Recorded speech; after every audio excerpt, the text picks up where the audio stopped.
अस्सलाम वालेकुम। Today's topic is cost. Cost के पहले बारे में आपको बता दिया जाए कि कॉस्ट जो है प्रोड्यूसर के हवाला से हम डिस्कस करते हैं इसको। प्रोड्यूसर जब प्रोडक्शन करता है तो जो भी वो कैपिटल इन्वेस्ट करता है इन द प्रोसेस या during the process of production, उसको हम कॉस्ट का नाम दे देते हैं। कॉस्ट के अंदर दो हम तरह की कॉस्ट डिस्कस करते हैं, एक फिक्स्ड कॉस्ट और वेरिएबल कॉस्ट। फिक्स्ड कॉस्ट और वेरिएबल कॉस्ट में फ़र्क क्या है? माइक्रो इकोनॉमिक्स जब हम डिस्कस करते हैं तो माइक्रो इकोनॉमिक्स के अंदर हम दो तरह के टाइम स्पैन या टाइम पीरियड्स डिस्कस करते हैं। एक टाइम पीरियड शॉर्ट रन जो कि एक दिन के अरसा से लेके एक साल के अरसा तक होता है, और एक पीरियड होता है, एक टाइम स्पैन होता है लॉन्ग रन जो कि एक साल के अरसा से 10 ईयर्स 20 साल 30 साल तक कंसिडर करते हैं इसको।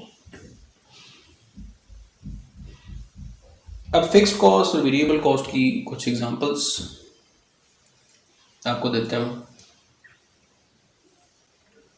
कि एक कारोबार है, एक फैक्ट्री है, एक प्रोडक्टिव यूनिट है, एक प्रोडक्शन हाउस है। कोई भी एक फर्म ले सकते हैं जो कि प्रोडक्टिविटी कर रही है विद यूटिलाइजिंग कॉस्ट। तो उस प्रोडक्शन सेक्टर के अंदर फर्ज करें हम टेक्सटाइल मिल को कंसिडर कर लेते हैं। टेक्सटाइल मिल के अंदर धागा यान इस्तेमाल होता है, बिजली इस्तेमाल होती है, मशीनें चलती हैं, गैस इस्तेमाल होती है, बॉयलर्स चलते हैं, लेबर इस्तेमाल होती है, ज़मीन पे फैक्ट्री वो बिल्डअप है, ऑर्गेनाइजेशन उसमें काम करती है, शेयर होल्डर्स हैं उसके साथ। तो इनको हम किस तरह से, इनकी जो तमाम के तमाम हैं फैक्टर्स ऑफ प्रोडक्शन, इनके कुछ ना कुछ मुआवजा जात है जिसकी बुनियाद पर ये काम कर रहे हैं। तो हम कैसे इनको कंसिडर करते हैं? फिक्स्ड कॉस्ट कौन सी कंसिडर करते हैं और वेरिएबल कॉस्ट कौन सी कंसिडर करते हैं? तो इनमें से फिक्स्ड कॉस्ट जो हमारे पास है वो सिक्योरिटी गार्ड्स की तनख्वाह है, सीवरेज का बिल है। जबकि वेरिएबल कॉस्ट के अंदर एक चीज़ आपको यहाँ बताता चलूँ कि जो वेरिएबल और फिक्स्ड कॉस्ट का कॉन्सेप्ट है ये only in short run, not in long run. Long run के अंदर तमाम कॉस्ट जो होती हैं वो वेरिएबल कॉस्ट होती है, ना कि फिक्स्ड और वेरिएबल। सिर्फ शॉर्ट रन के अंदर हम फिक्स्ड और वेरिएबल कॉस्ट का कॉन्सेप्ट डिस्कस करते हैं। कि फैक्ट्री के अंदर जब कपड़े का ऑर्डर आता है बाहर से, मुल्क के अंदर से या मुल्क के बाहर से, तो हम उस कपड़े के ऑर्डर को अपनी फैक्ट्री के अंदर ला के उसको तैयार करते हैं। तैयारी उसकी कैसे की जाएगी कि उसको यान की ज़रूरत होगी। उस ऑर्डर को फर्ज करिए हमें कपड़े का ऑर्डर मिला, हम टेक्सटाइल मिल डिस्कस कर रहे हैं तो कपड़े का ऑर्डर हमारे पास है, तो हमें उसकी यान की ज़रूरत होगी।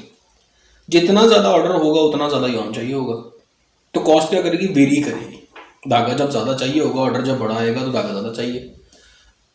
ऑर्डर अगर मज़ीद उससे बड़ा हो जाता है तो हमें यान मज़ीद ज़्यादा चाहिए। तो जितना ज़्यादा यान चाहिए वेरिएबल कॉस्ट बढ़ती जाएगी। अब जितना ज़्यादा ऑर्डर बड़ा है उतनी ही ज़्यादा कॉस्ट ऑफ प्रोडक्शन बढ़ेगी। प्रोडक्शन बढ़ेगी तो कॉस्ट ऑफ प्रोडक्शन भी बढ़ेगी साथ। जब कॉस्ट ऑफ प्रोडक्शन बढ़ेगी, ऑर्डर बड़ा होगा तो मशीन भी ज़्यादा चलेगी।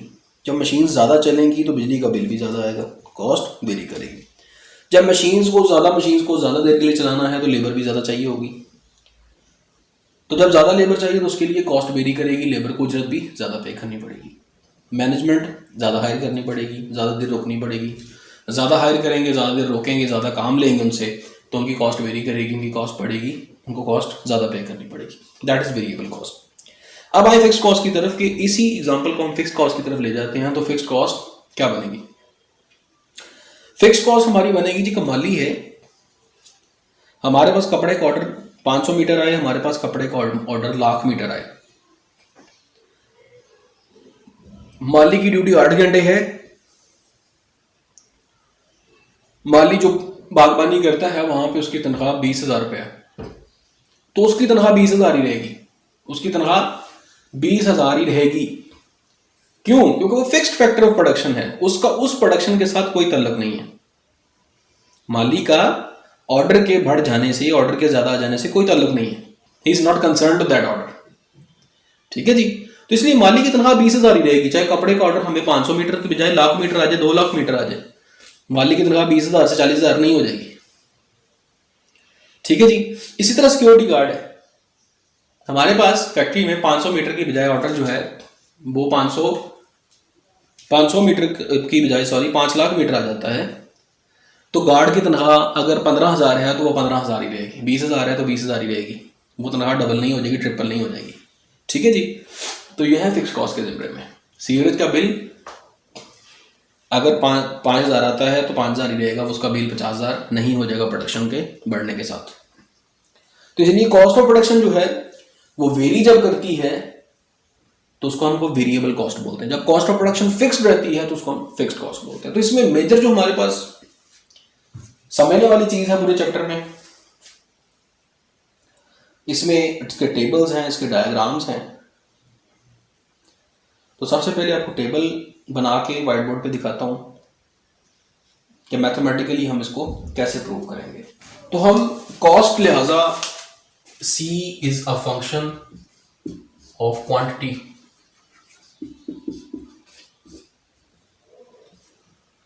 कॉस्ट जो होती है वो क्वांटिटी का फंक्शन होती है। फिर वही बात कि जब क्वांटिटी बढ़ती जाएगी वैसे वैसे आपकी कॉस्ट भी बढ़ती जाएगी, जैसे जैसे क्वांटिटी कम होती जाएगी वैसे वैसे आपकी कॉस्ट भी कम होती चली जाएगी।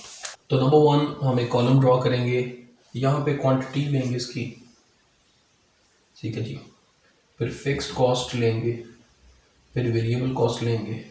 इसको हम जब फिक्स्ड कॉस्ट लिखते हैं या वेरिएबल कॉस्ट लिखते हैं तो बेसिकली इसका मतलब होता है average fix cost, total fix cost और टोटल वेरिएबल कॉस्ट। ठीक है जी। फिर हमारे पास टोटल कॉस्ट आ जाती है जो कि इन दोनों को जमा करके टोटल कॉस्ट बन जाएगी। फिक्स्ड कॉस्ट और वेरिएबल कॉस्ट को प्लस करेंगे तो टोटल कॉस्ट हमारे पास निकल आएगी। इसके बाद फिर हमारे पास एवरेजेस आ जाती हैं, average fix cost, average variable cost, और हमारे पास आ जाएगी मार्जिनल कॉस्ट। ठीक है, जिसमें सबसे पहले जो फिक्स्ड कॉस्ट होगी वो 20 हम ले लेंगे, फिक्स्ड होगी, ठीक है जी, वो वेरी नहीं करेगी। क्वांटिटी हमारे पास 0 है, 1 है, 2, 3, 5 यूनिट बन जाएंगे ये। फिक्स्ड कॉस्ट हमारी फिक्स्ड रहेगी, जैसे मैंने अभी बताया कि सिक्योरिटी गार्ड्स की सैलरीज हैं वो फिक्स्ड हैं, तो we will consider them fixed. After that हमारे पास वेरिएबल कॉस्ट है, वो क्या है, वो हमें गिवन होगी। वेरिएबल कॉस्ट कभी भी 0 यूनिट पे नहीं होगी। वेरिएबल कॉस्ट हमेशा या तो 1 यूनिट, 2, 3 यूनिट, जितने भी यूनिट्स हम बढ़ाएंगे उसके हिसाब से वेरी करेगी और बढ़नी शुरू होगी या स्टार्ट होगी। इनिशियल वेरिएबल कॉस्ट भी कभी 0 पे नहीं होती। हाँ जी, 0 पे फिर फिक्स कॉस्ट क्यों होती है? There is a question. 0 पे फिक्स कॉस्ट इसलिए होती है क्योंकि हम लोग जो है सिक्योरिटी गार्ड तो हायर किए हुए हैं, अभी काम चाहे स्टार्ट हमारा हुआ ही है नहीं हुआ, फैक्ट्री स्टार्ट हुई है या नहीं हुई, हमने सिक्योरिटी गार्ड हायर किया हुआ है, हमने गार्ड, माली, सीवरेज का बिल, ये सारी चीज़ें हम फिक्स पे कर रहे हैं। अभी हमारा काम स्टार्ट है या नहीं है। ठीक है जी। तो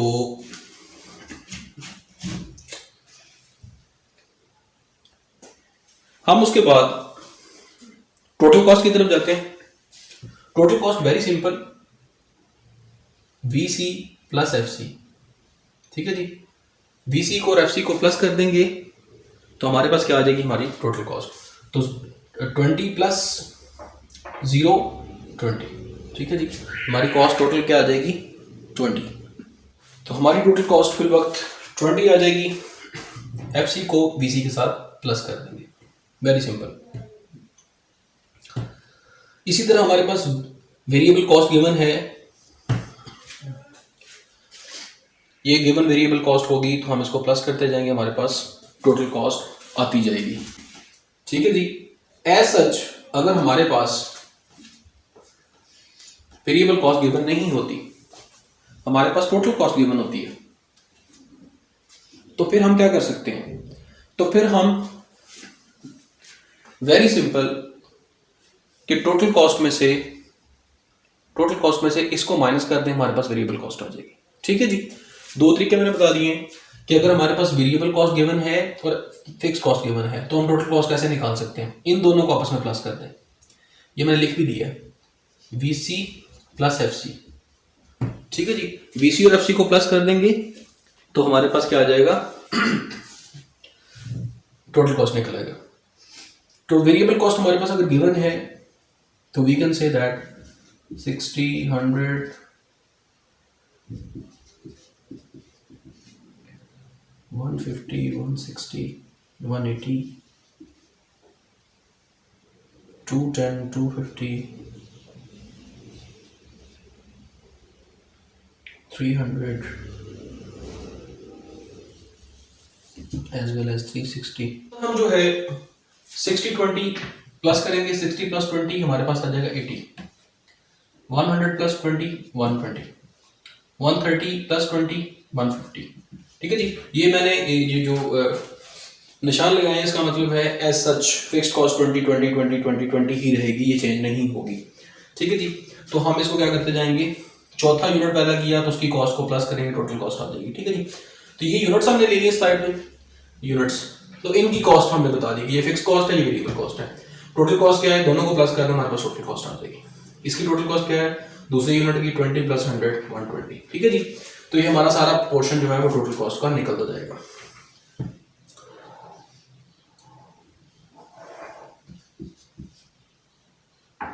वन 80, 200, 230, 270, 320 और 380। ठीक है जी, ये हमारे पास हमारी टोटल कॉस्ट निकल आएगी सारी की। अब क्वेश्चन ये है कि how to take out the average fixed cost. Average fixed cost को हमने कैसे निकालना, तो एवरेज फिक्स्ड कॉस्ट का आपके पास फार्मूला मौजूद है। AFC को कैसे फाइंड करेंगे, तो फिक्स कॉस्ट को तकसीम कर देंगे क्वांटिटी के ऊपर, फिक्स कॉस्ट को क्वांटिटी पे तकसीम कर देंगे। कैसे, ये 20 है, 20 को तकसीम करेंगे 0 के ऊपर, total fix cost TFC divided by Q, total fix cost को Q पे डिवाइड कर देंगे, हमारे पास क्या आ जाएगा, AFC। वेरी सिंपल, जैसे हम एवरेजेस निकालते हैं अपनी आम जिंदगी के अंदर, हम कहते हैं जी कि 40 किलो चावलों की कीमत जो है वो 6,000 रुपये है। ठीक है जी, 40 किलो चावलों की कीमत अगर हमारे पास 6,000 रुपये है तो हमारे पास पर केजी चावल की कीमत क्या निकलेगी, तो हम 40 किलो को क्या करेंगे, 40 किलो का चावलों की कीमत 6,000 को हम किस पे तकसीम कर देंगे, 40 पे तकसीम कर देंगे। ठीक है जी, अब 6,000 को 40 पे तकसीम करें तो हमारे पास क्या आंसर आएगा, वो 150। ठीक है जी, हम 40 किलो चावलों की कीमत को अगर सिंगल एवरेज का मतलब होता है कि सिंगल यूनिट, ठीक है ना जी, एवरेज प्राइस निकालना चाहते हैं तो हमें फिर अंदाजा हो जाएगा बखूबी कि चीज हमें कितने की पर केजी पड़ रही है। ठीक है जी, तो एवरेज को हम पर केजी भी कह लेते हैं। तो 6,000 को हमने क्या किया, 40 पे डिवाइड कर लिया, हमारे पास क्या निकला है, पर केजी की प्राइस निकल आई 150 रुपए। तो इसी तरह एज वेल हम क्या करेंगे, फिक्स कॉस्ट को डिवाइड करते जाएंगे उसके रिस्पेक्टिव यूनिट्स के साथ, तो हमारे पास क्या आता जाएगा, एवरेज निकलती जाएगी कि हमें एवरेजली वो कितनी कॉस्ट पड़ रही है। तो 20 को 0 पे डिवाइड करेंगे तो हमारे पास एवरेज फिक्स कॉस्ट के अंदर नथिंग, कुछ भी नहीं आएगा, इन्फिनिटी होता है ये। 20 को 1 पे डिवाइड करेंगे, लुक एट दिस, ये 20 रह जाएगा। 20 को 2 पे डिवाइड करेंगे, 20 डिवाइडेड बाई 2। ठीक है जी, हमारे पास कितना इसका आंसर आ जाएगा, 10 आंसर आ जाएगा। ठीक है जी, तो इसी तरह आप इसको एज वेल तकसीम करते जाएंगे कैलकुलेटर के ऊपर, 6.6 आ जाएगा आपके पास। ठीक है जी, 1 यूनिट ले लें बस, पॉइंट के बाद 1 यूनिट ले लेना आप, ये 4 आ जाएगा, 3.3 आ जाएगा, 2.85 आ जाएगा। ठीक है जी, 2.5 आ जाएगा, 2.2 आ जाएगा और ये आपका ओनली 2 आ जाएगा। इसी तरह अब नेक्स्ट हम एवरेज वेरिएबल कॉस्ट को फाइंड करेंगे। एवरेज वेरिएबल कॉस्ट हम कैसे निकाल सकते हैं? वेरी सिंपल, ये हमारे पास टीवीसी है, टोटल वेरिएबल कॉस्ट है। टोटल वेरिएबल कॉस्ट को डिवाइड करेंगे इसकी यूनिट्स के साथ, जैसे हमने फिक्स कॉस्ट को डिवाइड किया था इसी तरह टोटल वेरिएबल कॉस्ट को डिवाइड करेंगे उसके यूनिट्स के साथ, तो हमारे पास एवरेज वेरिएबल कॉस्ट निकलता जाएगा।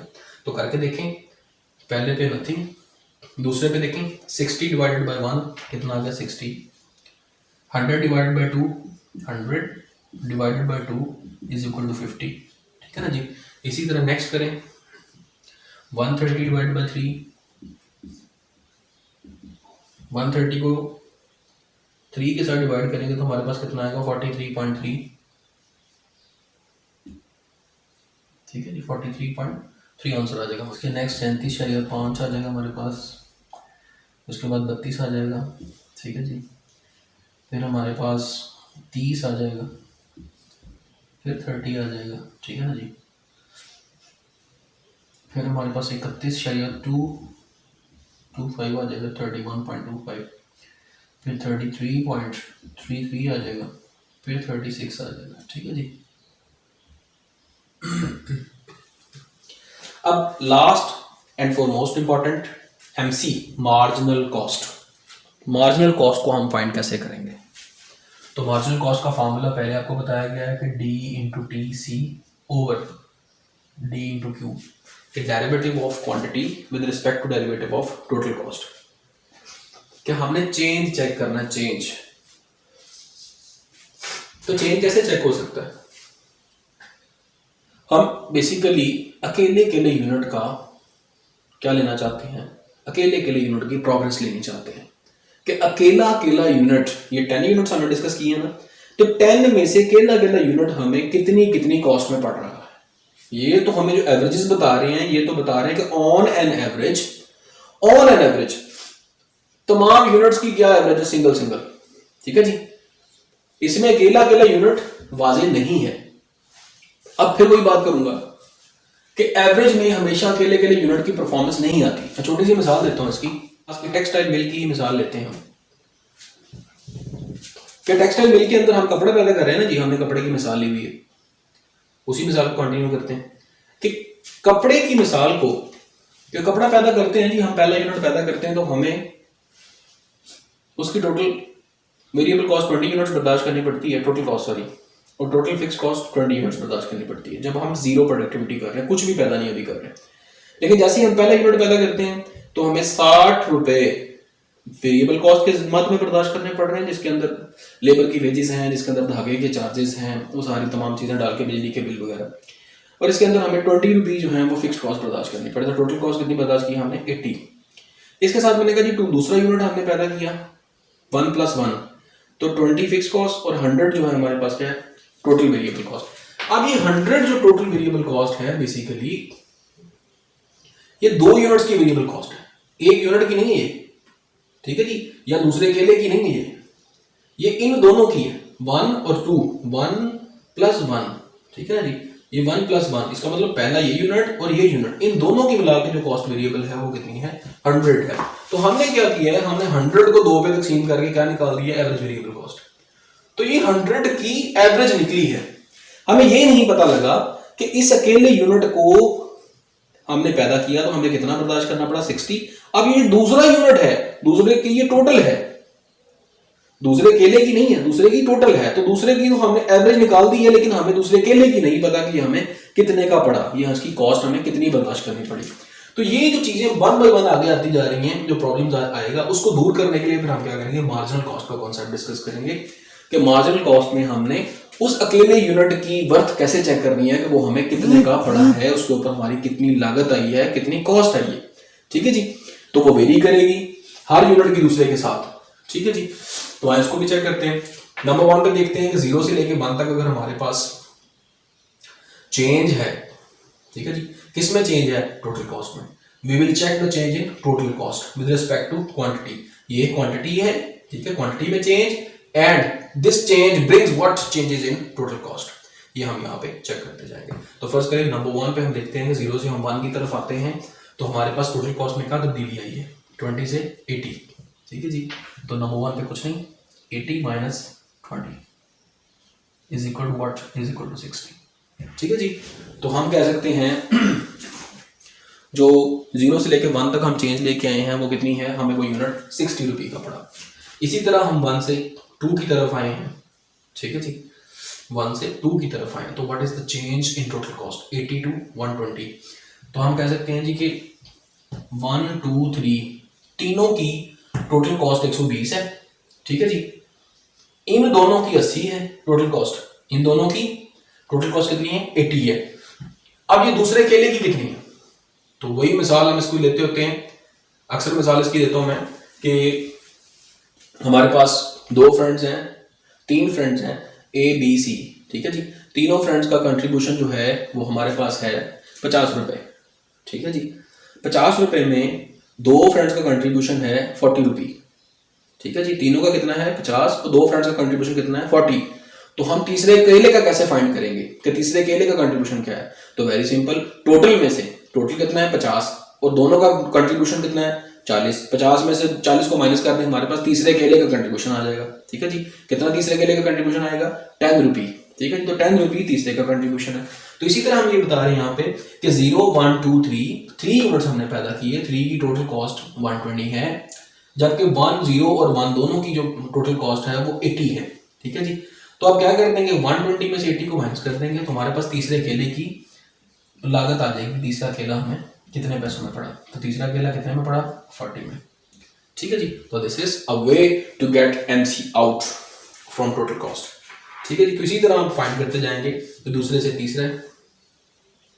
तीसरे पे आएंगे तो हम ये टोटल हम 4 यूनिट पैदा कर चुके हैं टोटल कॉस्ट के हवाले से। ठीक है जी, तो 1 2 3 4, चारों की टोटल कितनी है 150, तीनों की टोटल कितनी है 120। तो 150 में से 120 माइनस करें, हमारे पास इसकी चौथे यूनिट की बेसिकली जो तीसरा हमने यहाँ पे लिखा हुआ, 0 को भी हम इंक्लूड कर लेते हैं ना जी, तो इसकी हमारे पास अकेले की लागत आ जाएगी 150 माइनस 120। ठीक है जी, इज इक्वल टू 30, क्योंकि तीसरा यूनिट ये है, ये हमारी टोटल कॉस्ट है चारों की, 1 2 3 4 150। ठीक है जी, और 1 2 3 तीनों की 120, 150 माइनस 120 होगा, इतना होगा 30 आ जाएगा। ठीक है जी, इसी तरह नेक्स्ट यूनिट हम पैदा करते हैं, तो नेक्स्ट में सबकी जो हमारे पास टोटल कॉस्ट है वो 170 है।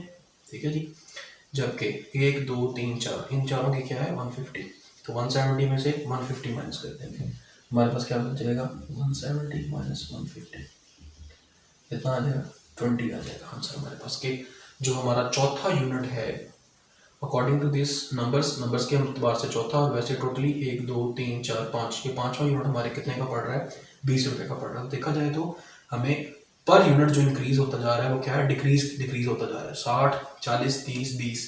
पहला यूनिट 60 रुपये का पड़ रहा था कॉस्ट के अतबार से, दूसरा 40 का, तीसरा 30 और चौथा 20 का, तो हमें ये डिक्लाइनिंग की तरफ जा रहा है। तो इसी तरह इसको देखते रहते हैं 10 20 30 40 56। ठीक है जी, ये 60 वाला। तो देखा जाए तो कॉस्ट, मार्जिनल कॉस्ट पहले बढ़ती है, फिर कम होती है 40 30 20 10, और फिर उसके बाद एक हद के बाद दोबारा से बढ़ना शुरू हो जाती है। तो बेसिकली ये इसके पीछे व्यू है, सारा टेबल जो है हमने ड्रॉ किया है, कि ड्रॉ करने का इसको मकसद क्या है, ताकि हम फाइंड कर सकें कि what is the concept mathematically, the concept of cost या cost of production in economics.